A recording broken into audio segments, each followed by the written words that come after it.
Assalamualaikum warahmatullahi wabarakatuh. Innal hamdalillah nahmaduhu wa nasta'inuhu wa nastaghfiruh wa na'udzu billahi min shururi anfusina wa min sayyiati a'malina. May yahdihillahu fala mudilla lahu wa may yudlil fala hadiya lahu. Asyhadu an la ilaha illallah wahdahu la syarika lahu wa asyhadu anna Muhammadan abduhu wa rasuluh sallallahu alaihi wa ala alihi wa sahbihi wa man tabi'ahum bi ihsanin ila yaumiddin, amma ba'du. Kaum muslimin, jamaah salat maghrib yang dimuliakan oleh Allah tabaraka wa taala, kita memuji dan menyanjung Allah. Kemudian kita pun bersyukur atas nikmat yang Allah berikan kepada kita. Setelah itu kita juga bersolawat dan memberikan salam hormat kepada baginda Rasul sallallahu alaihi wasallam. Di antara tanda kita cinta kepada Rasul, maka kita pun memperbanyak selawat kepadanya. Rasul sangatlah mencintai kita, sampai-sampai ada sebuah doa pamungkas beliau tak diminta di dunia, namun beliau menyembunyikannya disebabkan cintanya kepada kita sebagai umatnya. Sebagaimana Rasul sallallahu alaihi wasallam menyebutkan, likulli nabiyyin da'watun mustajabatun yad'u biha. Setiap para nabi itu memiliki sebuah doa yang sangat mustajab.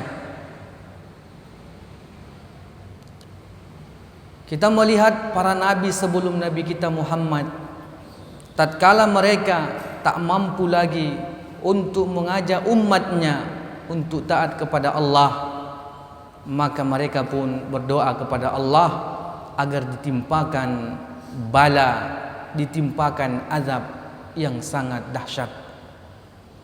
Namun Nabi kita sallallahu alaihi wasallam tidak mau meminta doa tersebut. Bahkan beliau mengatakan, wa uridu an akhtabi da'wati syafa'atan li ummati fil akhirah. Dan aku hanya berharap doa tersebut aku sembunyikan sebagai syafaatku nanti untuk umatku di akhirat kelak. Begitu sayangnya Rasul kepada kita, wahai kaum muslimin. Padahal ada sebuah doa yang mustajab apabila ia memintanya. Kenapa Rasul tidak mau meminta, ya Allah, masukkan saja separuh dari umatku ke surga, ataupun 80% dari umatku masuk surga dan sebagainya. Namun ternyata para ulama mengatakan Rasul menginginkan seluruh umatnya masuk ke dalam surga. Oleh sebab itu, marilah kita terus memperbanyak memberikan salam hormat kepada Rasul dengan bersalawat kepada beliau. Kaum muslimin, jamaah salat maghrib, salat isya rahimani wa rahimakumullah. Kita akan melanjutkan pembahasan kitab kita, yaitu kitab Al-Fiqhu Al-Muyassar. Kemarin kita telah mengetahui di antara jenis-jenis hewan yang boleh dimakan dan jenis-jenis hewan yang tidak ataupun yang tidak boleh dimakan dan sebagainya.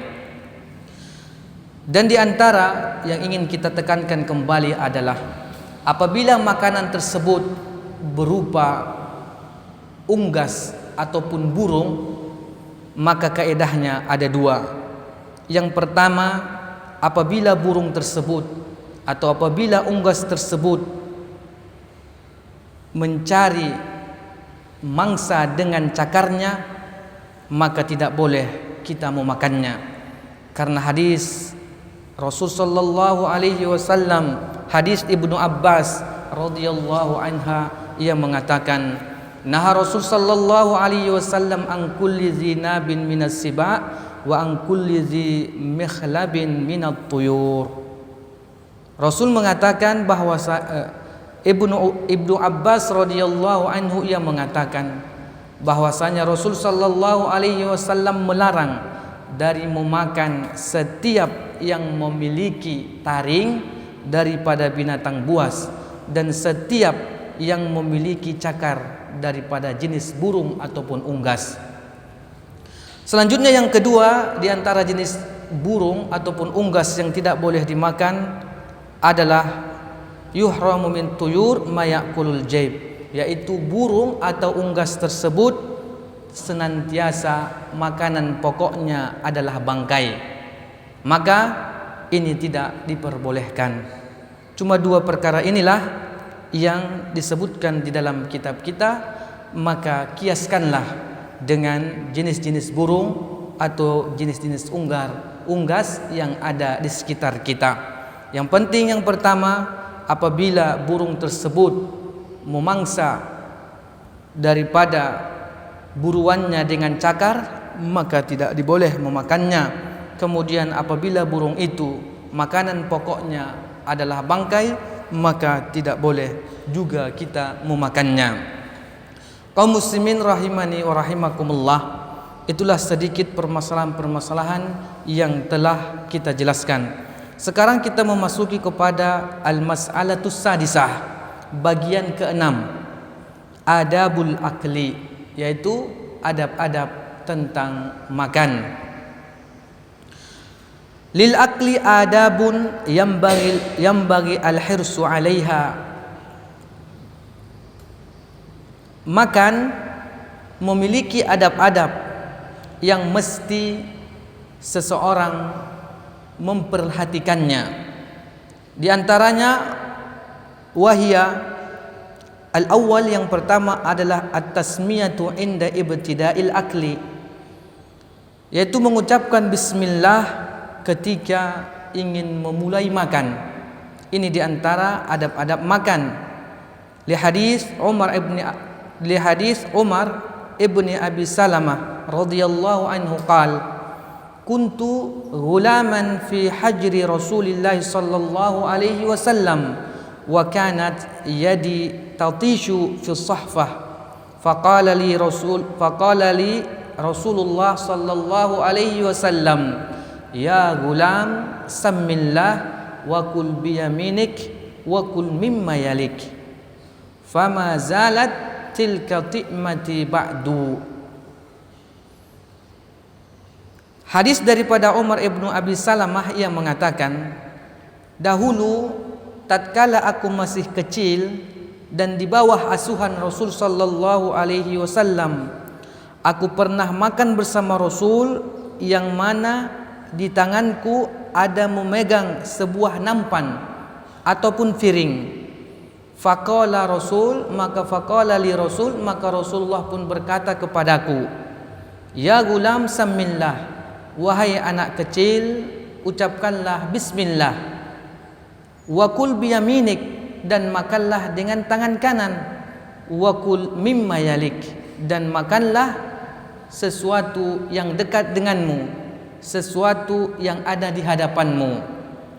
Famazalat tilka ti'mati ba'du, maka Umar ibnu Abi Salamah mengatakan, setelah kejadian tersebut, maka seperti itulah gaya makanku setelah itu.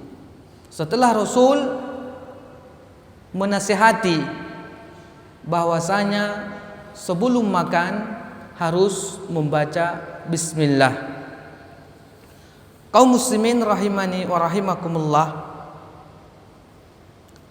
selanjutnya yang kedua di antara adab-adab makan, al-aklu bil yamin lil hadis as-sabiq, yaitu makan dengan tangan kanan sebagaimana hadis yang telah berlalu. Selanjutnya yang ketiga, al-aklu mimma yali asyakhsu, yaitu makan dari sesuatu yang dekat dengannya, dekat dengan seseorang. Lil hadis as-sabiq aidan, dalilnya adalah hadis yang telah berlalu juga. Illa idza alima anna mujalasahu la yata'adza, kecuali apabila ia mengetahui bahwa majlis makan tersebut tidaklah menyakiti orang lain, tidak membuat gaduh. Pada dasarnya tatkala kita makan di piring ataupun di nampan beramai-ramai, maka kita harus memakan apa yang di hadapan kita, apa yang dekat dengan kita. Ini pada asalnya. Namun tatkala ternyata di hadapan kita cuma ada ayam, kambingnya sebelah agak di ujung sana, kemudian di ujung sini ada bebeknya dan sebagainya, dan ternyata kita mengetahui bahwasanya satu majlis orang-orang yang makan dengan kita, tatkala kita ambil yang ujung daging ini, kemudian daging bebek ini, la yata'adza, tidaklah mengganggu mereka atau tidaklah membuat sesuatu yang dapat merusuh makan tersebut, maka hal tersebut tidak mengapa, wala yukrahu dzalika, dan tidak juga dimakruhkan. Fala ba'sa ay ya'kula hina idzin min nawahi al-qas'ah, maka tidak mengapa ia makan ketika itu dari daerah mangkuk yang lain. Karena ternyata tatkala makan tidak semua lauk pauknya itu dekat dengannya. Ada yang sebelah kanan, sebelah kiri, agak jauh sedikit di hadapannya. Maka apabila keadaan seperti ini tidak masalah dan melihat kondisinya. Dalilnya apa? Li hadis Anas radhiyallahu anhu fi qissatil khayyat alladhi da'a an-nabiy sallallahu alaihi wasallam ila ta'amin. Qala Anas fara'aituhu, yakni an-nabiy sallallahu alaihi wasallam yatatabba'ud duba' min hawalai qas'ah. Dalilnya adalah hadis dari Anas di dalam kisah di mana si Khayyat mengundang Nabi sallallahu alaihi wasallam untuk menyantap makanan. Ternyata Khayyat diberikan sedikit rezeki oleh Allah, kemudian ia undang Nabi untuk menyantap makanan yang telah ia persiapkan. Kemudian qala Anas, ternyata Rasulullah diundang oleh Khayyat untuk makan di rumahnya, dan Anas pun ternyata ikut ketika itu.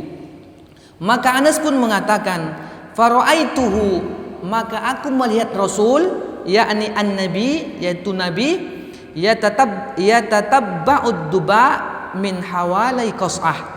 Rasul mencari-cari makanan duba, yaitu labu dari sekitar piring tersebut. Ternyata Khayyat membuat makanan, ada di situ labu. Kalau bahasa Indonesia labu Pak ya? Labu. Jadi ternyata Rasul ingin mengambil labu tersebut. Rasul pun mencari-carinya, artinya mengambilnya dari jauh. Au kana syakhsu wahdahu laisa ma'u ahad. Atau boleh juga seseorang tatkala makan sendiri boleh kemana-mana tangannya.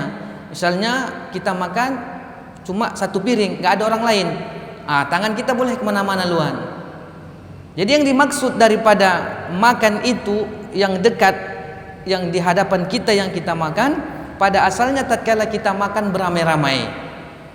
Sedangkan apabila kita sendirian, maka tak masalah, mau yang agak ujung, yang pangkal dan sebagainya.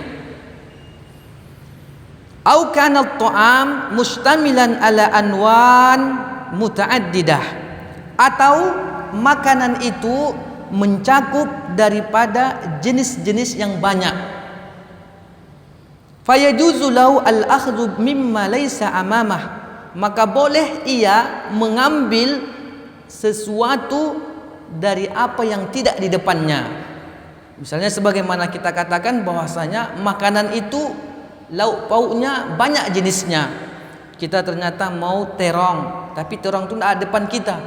Atau kita mau sambal baladonya, tak ada di depan kita, mau kita ambil, maka diperbolehkan.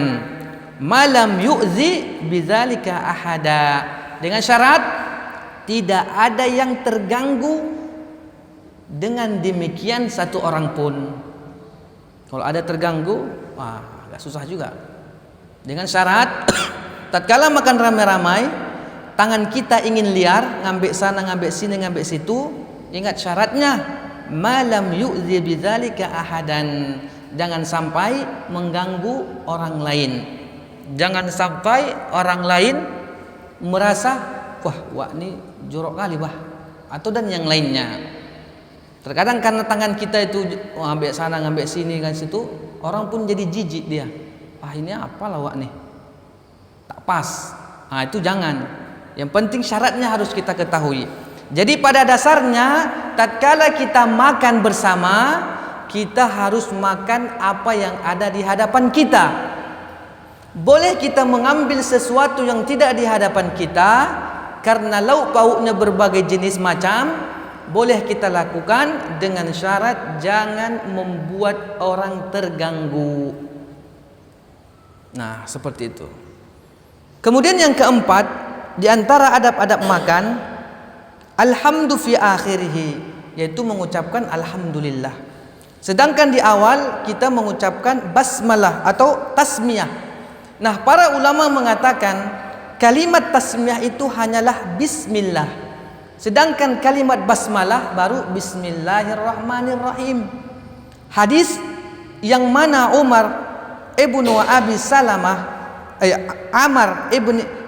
ibni Abi Salamah tatkala masa kecil makan, kemudian dinasihati Rasul mengatakan, ya gulam samillah, ini namanya tasmiyah, yaitu hanya mengucapkan kalimat bismillah saja.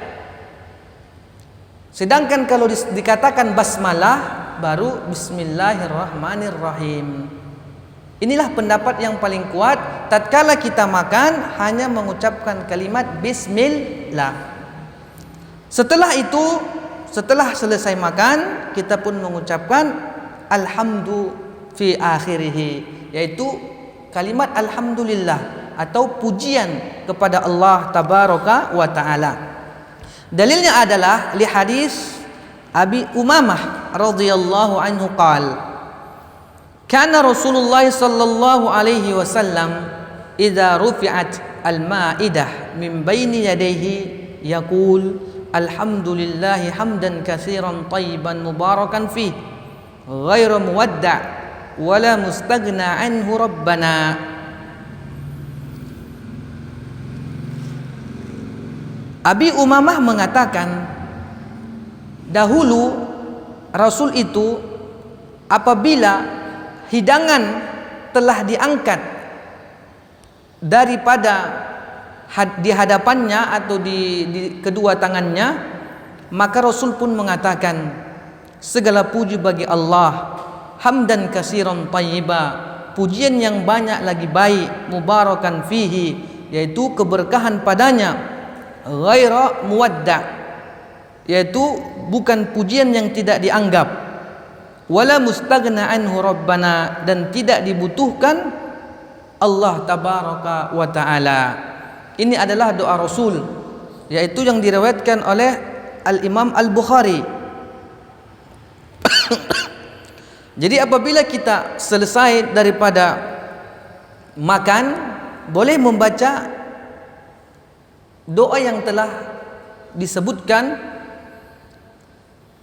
Begitu juga hadis yang lain mengatakan, waliqaulihi sallallahu alaihi wasallam, dan di antara hadis Rasul, innallaha la yarda 'anil abdi ay ya'kulal aklah fayahmadahu 'alaiha aw yashraba syarbah fayahmadahu 'alaiha. Rasul mengatakan, sesungguhnya Allah meridhoi seorang hamba apabila ia makan kemudian selesai ia pun memuji Allah, atau ia minum dan setelah selesai ia pun memuji Allah. Ini adalah hadis yang dikeluarkan oleh Imam Muslim. Jadi kaum muslimin rahimani wa rahimakumullah, maka ucapan kalimat alhamdulillah ataupun kalimat-kalimat doa-doa setelah makan yang paling warid adalah apa yang diriwayatkan oleh Al-Imam Bukhari. Sedangkan yang beredar di masyarakat kita, doanya adalah jauh daripada dalil-dalil yang sahih. Allahumma barik lana dan sebagainya. Nah, ini adalah dalilnya lemah. Maka Al-Imam Bukhari ada mengeluarkan hadis tentang doa setelah makan, maka ini adalah dalil yang paling kuat. Maka setidaknya kalau kita memiliki murid-murid ataupun tempat-tempat sekolah, inilah yang kita ajarkan kepada mereka, doa setelah makan. Kemudian selanjutnya yang kelima, di antara adab-adab daripada makan adalah al-aklu ala sufar. Li hadis Anas ibn Malik radhiyallahu anhu qala ma akala Nabi sallallahu alaihi wasallam ala khiwanin wala fi sukurjah wala khubiza lahu muraqqaq. Qala fa qultu li Qatadah fa ala ma kanu ya'kulun qala ala hadhihi sufar. Yang kelima, di antara adab-adab makan atau sunnah-sunnah makan adalah makan di atas daun kurma. Dalilnya adalah dari Anas bin Malik radhiyallahu anhu yang mengatakan, ma akala Nabiyullah sallallahu alaihi wasallam ala khiwanin. Nabi Allah tidak pernah makan di atas meja, di atas hidangan yang mantap. Wala fi sukurjah, dan juga tidak pernah makan dengan piring. Wala khubiza lahu muraqqaq, dan juga tidak dibuatkan roti yang empuk. Artinya apa? Rasul itu selama hidupnya tak pernah makan roti yang empuk. Bahkan Aisyah ibunda kita mengatakan, ma syabi'at alu Muhammad ba'da hijratihim ilal Madinah mutatawilani. Keluarga Rasul ataupun Rasul sendiri tidak pernah kenyang makan 3 hari berturut-turut. Begitulah keadaan Rasul sallallahu alaihi wasallam. Nah, jadi Rasul ternyata tidak pernah dibuatkan roti yang empuk yang ia nikmati. Qala, kemudian berkatalah Anas bin Malik, faqultu li Qatadah, aku pun bertanya kepada Qatadah, fa ala ma kanu ya'kulun. Jadi lantas Rasul itu makan di mana? Pakai apa? Qala, maka Qatadah pun mengatakan, ala hadhihi sufar, yaitu di atas daun kurma. Pelepah kurma. Kalau kita kayaknya daun pisang kayak gitu ya, ataupun daun-daun pohon jati yang lebar-lebar dan sebagainya. Nah, itulah Rasul sallallahu alaihi wasallam. Mungkin sesekali bisalah kita hidupkan sunnah ini. Mana tahu nanti ada daun-daun kurma yang mantap, ya kita buat seperti itu.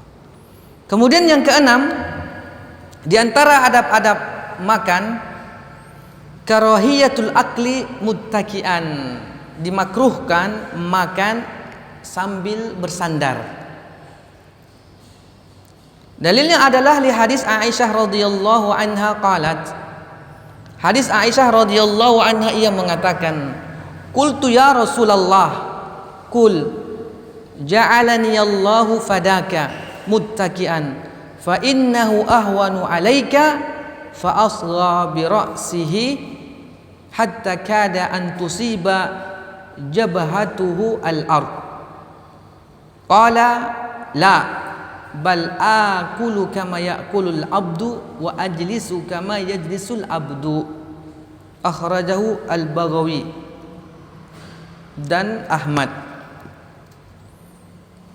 Makruh bagi seseorang makan kemudian ia sambil bersandar.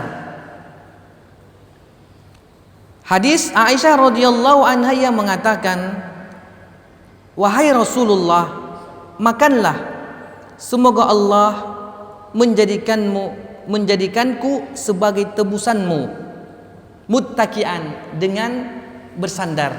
Artinya apa? Tatkala Aisyah ibunda kita menyuruh kepada Rasul, ya Rasulullah, makanlah dengan bersandar. Kemudian mengatakan, ja'alani Allahu fadaka, semoga Allah menjadikanku sebagai tebusannya. Kemudian apa? Fa innahu ahwanu alaik, kata Aisyah, karena makan dengan bersandar itu lebih mudah bagimu. Fa asgha bi ra'sihi, dan ia lebih dekat kepada kepalanya atau menganggukkan kepalanya. Hatta kada an tasiba jabhatuhu al-ard, sehingga hampir-hampir saja kepala Rasul itu menyentuh dahinya menyentuh kepada tanah. Artinya setelah Aisyah radhiyallahu anha mengatakan, wahai Rasul, makanlah dengan bersandar, sebab makan bersandar itu lebih mudah bagimu. Kemudian Rasulullah pun menganggukkan kepalanya sampai-sampai hampir-hampir dahinya itu menyentuh tanah. Kemudian Rasulullah pun mengatakan, la, tidak, bal akulu kama yakulul abdu, bahkan aku itu makan sebagaimana hamba-hamba yang lain juga makan. Wa ajlisu kama yajlisul abdu, dan aku duduk sebagaimana mereka para hamba juga duduk. Wali hadis Abi Juhaifah radhiyallahu anhu qala Rasulullah sallallahu alaihi wasallam, inni la akulu muttaki'an. Hadis daripada Abi Juhaifah radhiyallahu anhu, ia mengatakan, Rasul sallallahu alaihi wasallam bersabda, sesungguhnya aku tidak pernah makan dengan keadaan bersandar. Sedangkan kita banyaknya makan bersandar. Nah, ini tidak disebutkan apakah makan nasi atau makan yang enak-enak dan sebagainya. Yang penting Rasul mengatakan, inni la akulu muttaki'an, sesungguhnya aku tak pernah makan dengan bersandar. Entah mungkin makanan gorengan atau makanan kurma atau makan makanan yang lain-lain. Maka di antara adab makan tersebut, janganlah kita bersandar. Kemudian yang ketujuh di antara adab-adab daripada makan adalah adamu aibit ta'am alladzi la yuridu aklahu, tidak mencaci maki makanan yang tidak diinginkan untuk dimakan. Maka di antara adab tersebut adalah tatkala kita mendapatkan sebuah hidangan dan tidak enak, maka jangan pernah sesekali kita mencaci makinya. Dalilnya apa? Li hadis Abi Hurairah radhiyallahu anhu ma'aba Rasulullah sallallahu alaihi wasallam ta'aman qattu in ishtahahu akalah wa illa tarakah. Hadis Abi Hurairah, ia mengatakan, tidaklah mencaci maki Rasul makanan sedikit pun. Rasul tidak pernah mencaci makanan walaupun sekali saja. Qattun. Inishtahahu akalah, apabila ia suka makanan itu, ia makan. Wa illa tarakah, kalau tidak, ia tinggalkan. Kaum muslimin rahimani wa rahimakumullah. Di sini Rasul ingin mengajarkan kepada kita adab yang sangat mulia. Tatkala kita diberikan hidangan makanan, maka cobalah mengikuti Rasul yang tidak pernah mengeluh, tak pernah mencaci maki makanan apa yang diberikan kepadanya. Kemudian kaum muslimin rahimani wa rahimakumullah, sebagaimana kita katakan bahwasanya apa yang kita sebutkan daripada adab-adab makan ini adalah wahyu dari Allah. Kemudian hadis-hadis Rasul sallallahu alaihi wasallam, bukan sesuatu perkara teori-teori yang dapat ataupun sebuah keilmuan yang diperoleh adanya membuat penelitian-penelitian dan sebagainya. Ini adalah sebuah wahyu dan hadis Rasul sallallahu alaihi wasallam yang apabila kita teliti sangat luar biasa. Maka kita harus mempelajari dengan benar-benar. Jangan main-main. Kemudian yang kedelapan, al-aqlu min jawanibil qas'ah wa karahiyatul aqli min wasatil qas'ah. Di antara adab-adab makan adalah kita makan dari pinggir piring tersebut dan dimakruhkan makan dari pertengahan piring tersebut. Telah kita sebutkan tadi. Li hadis Ibnu Abbas radhiyallahu anhuma, hadis daripada Ibnu Abbas radhiyallahu anhuma, anin Nabi sallallahu alaihi wasallam, dari Nabi sallallahu alaihi wasallam, annahu utiya biqas'atin min sarid. Rasul itu pernah diberi semangkok daripada makanan yang namanya sarid. Kalau kita namanya bubur. Jadi ternyata Rasul pernah diberi semangkok bubur. Kemudian ia pun mengatakan, faqal kulu min jawanibiha wa la ta'kulu min wasatiha fa innal barakata tanzilu fi wastiha.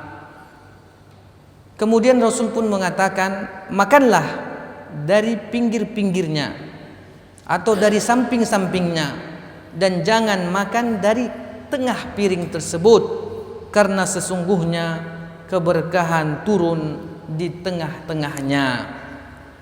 Ini perkara gaib, kita nggak tahu yang mana akan turun dan sebagainya. Yang penting tatkala kita makan, kita usahakan dari pinggir-pinggirnya, dari samping-sampingnya, karena kita mengharapkan barakah turun di tengah-tengah makanan tersebut. Kemudian yang kesembilan, di antara adab-adab makan itu adalah al-aklu bi thalathati asabi, makan dengan 3 jari. Makan dengan 3 jari, jempol, petunjuk tengah, 3 jari. Walaikuha ba'dal akal, dan menjilat tangan setelah makan. Li hadis, dalilnya adalah hadis Ka'ab ibn Malik radhiyallahu anhu, ia mengatakan, kana Nabi sallallahu alaihi wasallam ya'kul bi salasati asabi wa la yamsahu yadahu hatta yal'aqaha. Rawahu Muslim. Ka'ab ibn Malik mengatakan, Nabi sallallahu alaihi wasallam kebiasaannya kalau makan itu dengan menggunakan 3 jari dan tidak mengusap tangannya sampai ia menjilatnya dulu. Sebelum ia cuci tangannya, ia jilati dulu. Nah, hal tersebut adalah sunnah Nabi sallallahu alaihi wasallam. Maka jangan disepelekan. Kemudian yang ke-10, aklu ma saqata minhu asna'at ta'am au tanathur, yaitu memakan sesuatu makanan yang jatuh tatkala kita makan ataupun berserakan. Tatkala kita makan, kemudian ada yang jatuh nasinya, ada yang jatuh sesuatu dari makanan tersebut, maka kita disuruh untuk mengutipnya atau mengambilnya lagi. Liqaulihi sallallahu alaihi wasallam, dalilnya adalah hadis Rasul, idza saqatat luqmatu ahadikum falyumit anha al-adha wal yakulha wa la yad'ha lisyaitan. Akhrajahu Muslim. apabila suapan nasi kalian, suapan salah satu makan dari kalian itu jatuh, hendaklah ia membersihkannya, hendaklah ia mengambilnya ataupun membersihkan kotorannya. Maksudnya apabila ada suapan makan jatuh, maka ia bersihkan kotorannya, wal yakulha, kemudian ia makan lagi. Wala yada'ha lisyaitan, dan janganlah ia membiarkan untuk syaitan. Mungkin tatkala kita makan pisang goreng terjatuh, maka kita ambil, kita bersihkan mana yang kotor, setelah itu kita makan. Tapi kok semua kotor masuk ke peceran, enggak lagi lah. Maksudnya semampu kita. Tatkala kita makan baksonya jatuh, maka apabila mampu dibersihkan kotorannya, kita ambil, setelah itu kita makan. Rasulullah mengatakan wala yada'ha lisyaitan, janganlah membiarkannya untuk syaitan. Kemudian selanjutnya yang terakhir di antara adab-adab makan di dalam kitab kita ini adalah mashul qas'ah allati ya'kulu fiha wa la'iquha, yaitu mengusap piring yang kita makan padanya, kemudian kita menjilati piringnya. Contohnya setelah kita makan, baru kita usap-usap dia, mana yang nanti apa-apa, baru kita jilati. Ini kayaknya jarang ya, kayak nampaknya. Ini sunnah, ini kayaknya jarang. Maksudnya kita makan di piring, sudah selesai kita usap-usap, baru kita jilat-jilat tangan kita, ataupun langsung piringnya kita jilat-jilat. Liqaul Anas radhiyallahu anhu fil hadis al-madhi, sebagaimana dalilnya adalah daripada perkataan Anas di dalam hadis yang telah lalu. Wa amarona, yakni an-nabiy sallallahu alaihi wasallam an naslutal qas'ah. Rasul memerintahkan, yakni Nabi sallallahu alaihi wasallam memerintahkan setelah kita selesai makan, maka piringnya itu dijilati atau diusap, yakni namsuhuha, yaitu kita usap. Wa nattabi'u ma baqiya fiha minat ta'am, dan kita pun mencari-cari yang sisa daripada makanan tersebut. Sebenarnya kita telah makan, habis makan, mungkin ada sisa-sisa yang lain, kita cari-cari, kita ikuti mana yang tersisa dari makanan tersebut, kemudian kita makan lagi. Kemudian wa fi riwayah, dan riwayat yang lain disebutkan, annan nabiyyu sallallahu alaihi wasallam amara bilakil asabi was-sahfah wa qala innakum la tadruna fi ayyihil barakah. Di dalam riwayat yang lain Rasulullah mengatakan bahwasanya Nabi sallallahu alaihi wasallam memerintahkan untuk menjilat jari-jari dan piringnya. Waqal, kemudian Rasulullah pun mengatakan, innakum, sesungguhnya kalian, la tadruna fi ayyihil barakah, tak tahu kalian di mana keberkahan itu berada. Maka diusahakan. Akhrajahu Muslim, dikeluarkan oleh Imam Muslim. Sepertinya adab yang ke-11 ini jarang kita temui. Mungkin kalau untuk menjilat tangan oke, sedangkan mengusap-usap piring itu agak jarang, bahkan piringnya pun dijilat-jilat, diusap-usap pun jarang. Nah, itu adalah sebuah sunnah Nabi sallallahu alaihi wasallam yang mungkin saat ini sudah hampir punah. Mungkin kalau kita buat, wah, lahap kali wak nih. Kayak nggak ada makanan di rumahnya. Padahal itu adalah sunnah Nabi sallallahu alaihi wasallam. Nah, disinilah letak kejujuran kita dalam melaksanakan syariat Allah. Karena semua syariat-syariat ataupun semua simbol-simbol atau syiar-syiar agama Allah itu, apabila kita agungkan, apabila kita amalkan, itu datangnya dari hati yang benar-benar beriman. Allah mengatakan, wa may yu'azzim sya'airallah fa innaha min taqwal qulub. Barang siapa yang mengagungkan, barang siapa yang menghormati daripada syiar-syiar Allah, syiar-syiar agama, simbol-simbol agama, maka itu datangnya dari hati yang betul-betul bertakwa. Nah, di sini kita akan diuji dengan hal-hal tersebut. Karena di antara simbol tatkala kita makan pada syiar-syiar agama, ya kita habis makan kita jilati tangan kita sebelum kita basuh dan sebagainya.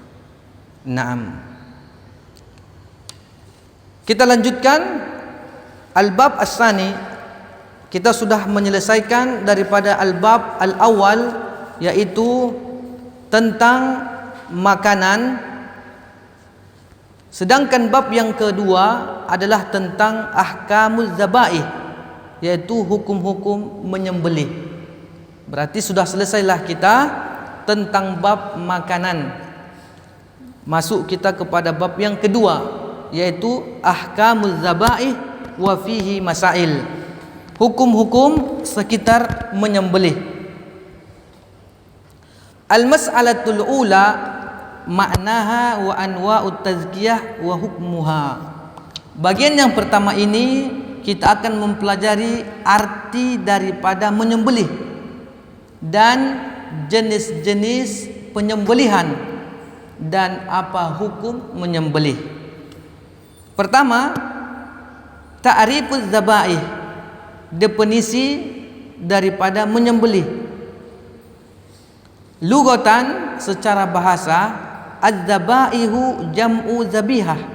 Zabaih itu jamak dari kata zabihah, bimakna mazbuhah, artinya adalah mazbuhah, yang disembelih. Ini maknanya.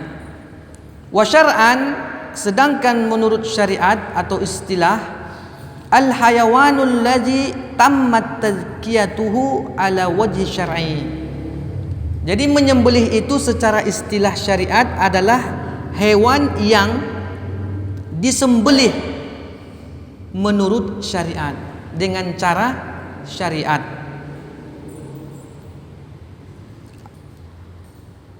Wa tazkiyah, sedangkan tazkiyah itu ataupun sembelihan itu, hiya zabhu au nahrun. Arti daripada tazkiyah itu adalah zabhu, sembelihan, ataupun nahrun, yaitu korban. Al-hayawan al-barri al-ma'kul al-maqdur alaih, yaitu hewan-hewan darat yang bisa dimakan dan mampu untuk disembelih. Jadi hewan-hewan yang disembelih itu adalah al-hayawanul barri, yaitu hewan-hewan yang di darat. Namun biqat'i hulqumihi wa muri'ihi, yaitu dengan cara memotong tenggorokannya dan kerongkongannya. Au akril mumtani ghairul maqdur 'alaiha minha, ataupun melukai sesuatu yang dapat mencegah makanan masuk padanya. Wal akru ma'nahu al jarhu, sedangkan akru artinya adalah luka. Kesimpulannya bahwasanya sesembelihan di dalam syariat, menurut istilah syariat adalah hewan itu kita sembelih dan harus terpotong tenggorokannya atau lehernya dan kerongkongannya, ataupun kita lukai ia kalau nanti berburu. Kalau nanti berburu, cara menyembelihnya itu hanya melukainya saja. Kita lukai dia dan mati, maka halal daripada penyembelihannya. Kemudian selanjutnya yang kedua, anwa'ut tazkiyah, macam-macam jenis-jenis penyembelihan atau sesembelihan. Wa haitsu inna dzabha yuradu bihi al-hayawan alladhi tammat tazkiyatuhu 'ala al-wajhi syar'i. Yang mana sesungguhnya sesembelihan itu yang dimaksud adalah hewan yang telah disembelih atas secara syar'i, fa innahu minal munasib bayan anwa'it tazkiyah allati tubihu aqluhul hayawan. Maka sesungguhnya di antara munasib yang sesuai keterangan daripada jenis-jenis sembelihan ini yang dibolehkan dimakan hewannya. Wahya tanqasimu ila salasati aqsam, dan ia terbagi kepada 3 pembahagian. Artinya cara menyembelih itu ada 3 cara. Yang kama yattadhihu min at-ta'rif as-salib litazkiyah, sebagaimana yang telah dijelaskan daripada definisi yang telah lalu tentang tazkiyah, tentang sesembelihan. Jadi ternyata jenis-jenis menyembelih itu ada 3. Cara menyembelih itu ada 3. Kok bahasa Indonesia sama aja, sembelih, bahasa lainnya nggak ada. Tapi kalau di dalam bahasa Arab, menyembelih itu terbagi 3. Awalan, yang pertama namanya az-zabhu. Az-zabhu namanya. Wa huwa qat'ul halqi minal hayawan bi syurut, yaitu memotong leher dari hewan dan syarat-syaratnya. Kalau kita ada ayam, kemudian kita potong lehernya, ini namanya az-zabhu. Yang penting lehernya kita potong. Mau hilang lehernya atau enggak, itu namanya az-zabhu. Apakah setengah ataupun apa, yang penting kita potong lehernya. Kemudian selanjutnya sanian an-nahru, ya namanya menyembelih tapi istilahnya an-nahru, yaitu wa huwa qat'u labbatil hayawan. An-nahru ini adalah memotong pangkal leher hewan. Jadi az-zabhu, kita memotong leher hewan suka-suka saja. Boleh di pangkalnya, di tengahnya, atau di atasnya. Itu namanya az-zabhu, kita menyembelih. Tapi kalau istilah an-nahru adalah menyembelih hewan tapi di pangkal lehernya. Di pangkal lehernya, kalau kita sembelih di pangkal lehernya, orang Arab mengatakan ini adalah an-nahru. Menyembelihnya di pangkal leher. Sedangkan az-zabhu suka-suka, yang penting terpotong lehernya. Wahya asfalul unuq, labbah itu adalah di bawah leher. Wa huwa tazkiyatul masnunah, dan itu adalah metode sembelihan yang disunnahkan. Untuk apa? Lil ibil, untuk onta.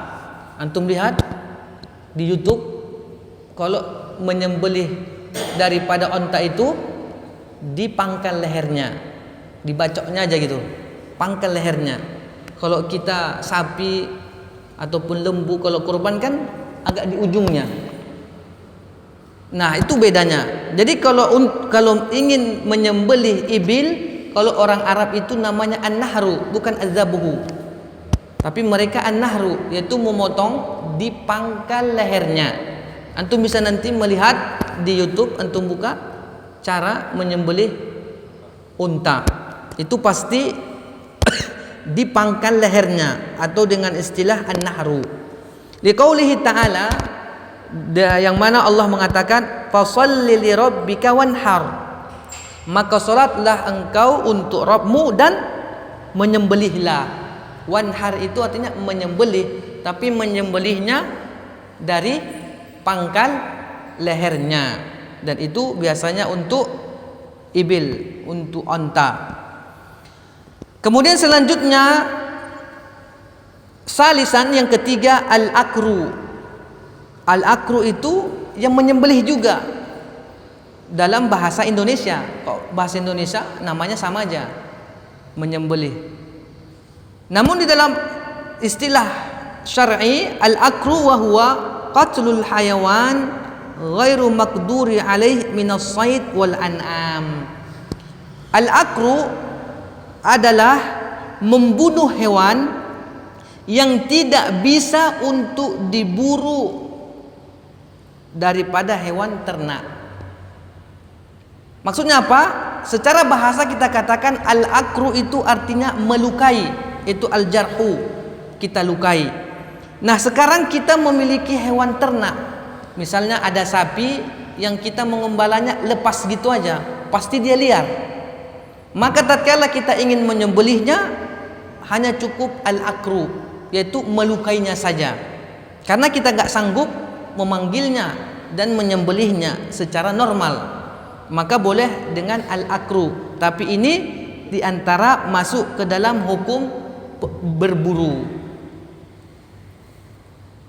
Bijarhihi fi ghairil halki wa labbah fi ay makan min jismihi, yaitu maksud daripada al-akru adalah dengan melukai pada selain lehernya dan pada selain pangkal lehernya, fi ay makanin, di mana saja, min jismihi, dari tubuhnya.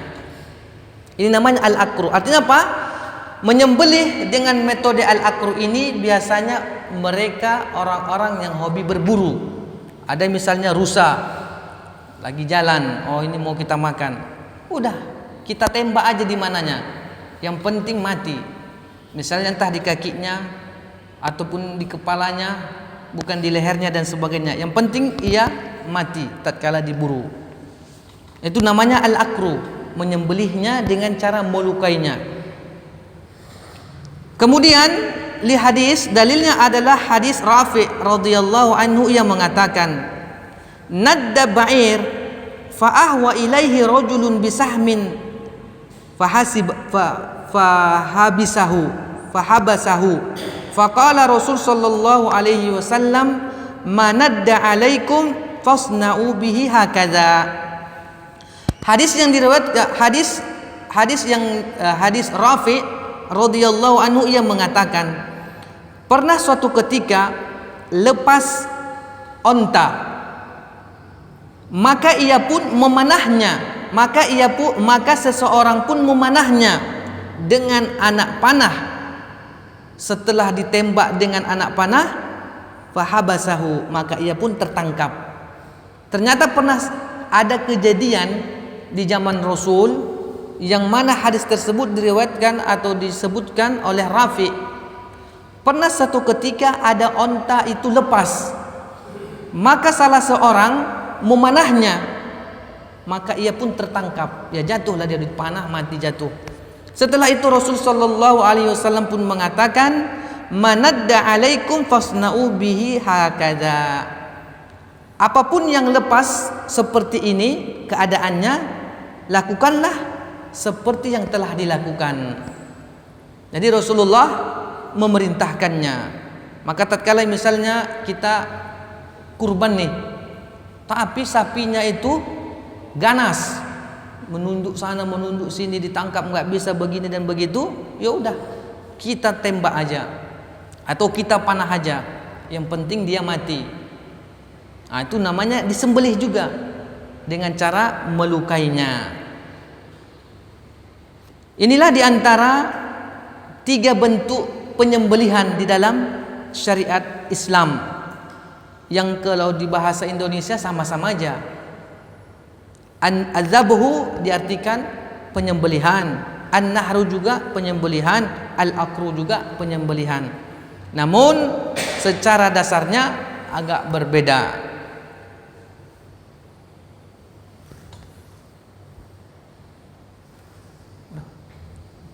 Nah, itulah diantara permasalahan tentang ahkamul dzabaih, yaitu hukum-hukum seputar penyembelihan.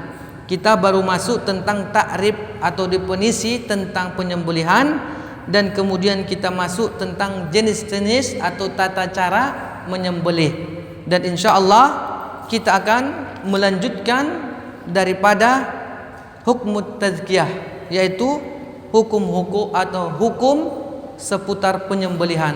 Apa sih hukum menyembelih dan sebagainya. Wallahu a'lam bishawab. Mana tahu ada pertanyaan yang mau dipertanyakan, dipersilahkan. Kalau dalam rangka kita niatnya di ketika sebelum menembak gitu. Seperti kalau kita menyembelih Bismillahirrahmanirrahim sebelum menembak diucapkan seperti itu. Iya, seperti itu juga. Nanti juga akan kita jelaskan di sini. Ada syarat-syarat yang berhubungan dengan hewan yang diburu ataupun syarat-syarat alat buruannya itu, dan ada juga syarat-syarat orang yang berburu dan adab-adab berburu. Maka tatkala diantaranya adalah tatkala kita ingin berburu misalnya burung, maka tatkala kita ingin melontarkan pelurunya ya memang mengucapkan bismillah seperti menyembelih. Itu syaratnya. Tapi disebutkan juga kalaupun lupa ya tidak masalah juga. Tapi niatnya memang untuk Allah maksudnya. Jangan pula kita nembak untuk penunggu hantu sini gitu. Jangan, itu enggak pas. Karena ini azabuhu. Azabuhu ini adalah penyembelihan, ini adalah sebuah ibadah. Bukan main-main. Bukan hanya praktek biasa, enggak. Jadi kita harus ketahui bahwasanya azabuhu, penyembelihan ini adalah sebuah ibadah. Sama seperti ad-du'a, yaitu berdoa. Jangan main-main dalam hal penyembelihan. Harus dimunculkan niat karena Allah tabaraka wa ta'ala, mengharap wajah Allah, bukan main-main asal-asal aja. Seperti itu dia. Naam. Insyaallah lebih jelas nanti Pak di pertemuan-pertemuan akan datang. Akan dijelaskan secara lengkap apa syarat-syarat alat yang boleh menjadikan berburu, ataupun orang yang berburu itu apa saja yang harus dilakukan, dan hewannya itu harus bagaimana dan sebagainya. Wallahu a'lam bishawab. Nah, Pak.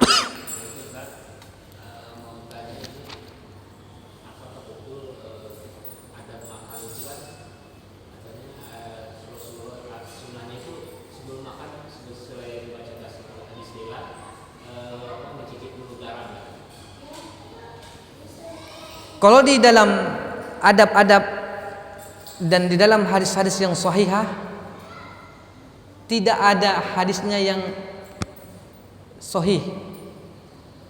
Tapi kalau hadis-hadisnya yang dhaif, yang agak lemah dan sebagainya, ada. Tapi tak bisa dijadikan hujjah. Nah, mungkin ada sebahagian saudara-saudara kita sebelum mereka makan memang katanya pakai garam.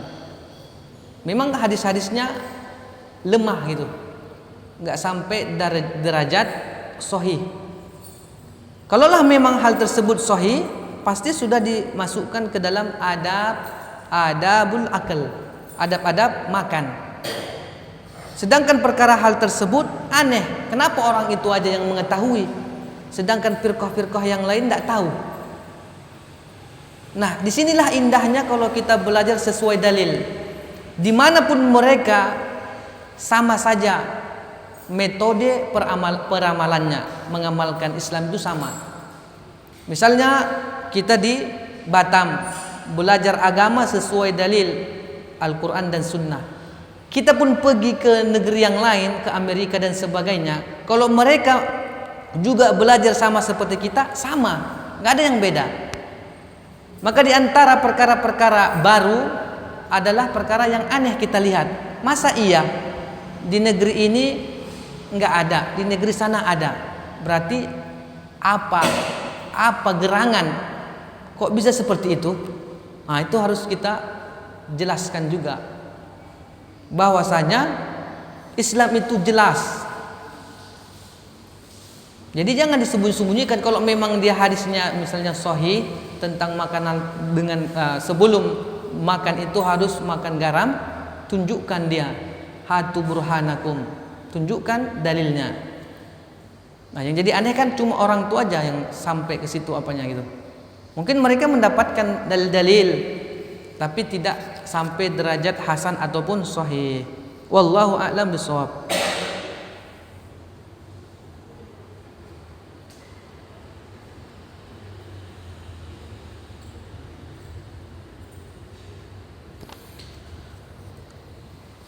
Pertanyaannya, Ustadz, jika makanan kita sudah tercampur semuanya di piring misalkan, apakah tetap makan dari pinggir piring juga Ustadz? Di dalam hadis yang telah kita sebutkan bahwasanya tatkala makan Amr ibnu Abi Salamah dengan Rasul sallallahu alaihi wasallam, kan tangannya itu kesana kesini karena dia kan anak kecil, kesana kesini dan sebagainya. Sudah tentu makanan itu bercampur-campur, bercampur dia udah di situ lauknya, situ sayurnya, situ kuahnya dan sebagainya, udah bercampur dia. Kemudian Rasul mengatakan wakul mimma yalik, secara umum, dan makanlah yang di hadapanmu, yaitu ya di pinggir-pinggir. Seperti itu dia. Namun tatkala makanan tersebut atau lauk pauknya itu kita campur, ternyata tidak ada di hadapan kita, misalnya dia di ujung sana ujung sini, boleh kita ambil dengan syarat tadi la yu'zi, tidak mengganggu yang lain. Nah, kita bisa mengambil pelajaran daripada Amr ibnu Abi Salamah tadi, yang mana ketika itu dia masih kecil, dia di bawah asuhan Rasul. Nah, suatu ketika ia makan bersama Rasul rame-rame, maka ia memegang sana, megang sini dari piring, dari nampan tersebut. Jadi kucak-kucaknya sana, kucak-kucaknya sini, seperti itu.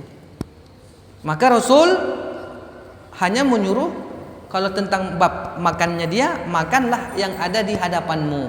Artinya di pinggir-pinggirnya ataupun di samping-sampingnya saja. Wallahu a'lam bissawab. Nah, sedangkan kalau ia makan dari tengah, dari ujung sana, ujung sini dan sebagainya, hukum asalnya kurang bagus. Dia kurang bagus. Bolehnya boleh, tapi dengan syarat tidak mengganggu orang. Itu aja intinya daripada apa yang kita pelajari. Wallahu a'lam bissawab. Naam. Ada lagi yang mau ditanyakan?